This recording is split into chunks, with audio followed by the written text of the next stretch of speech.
My name's Giora Morein, and on this episode of Agile Quick Tips, I'm going to explore how actually scheduling collaboration time for your team might make them a lot more effective.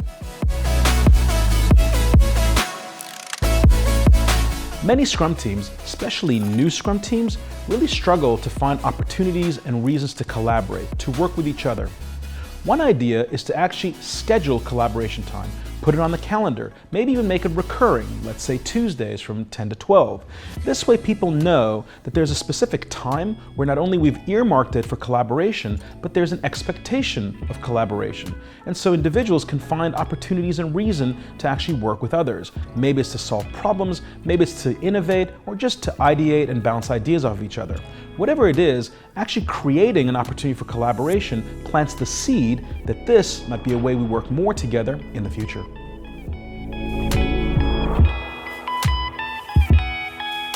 I hope you enjoyed that Agile Quick Tip, and more importantly, I hope you found it valuable, and be sure to check out the rest of the series. I'd love to get your feedback, so be sure to leave a comment or just send me a message. And also, check out thinklouder.com to learn more about how our training and coaching offerings might be able to help you and your team.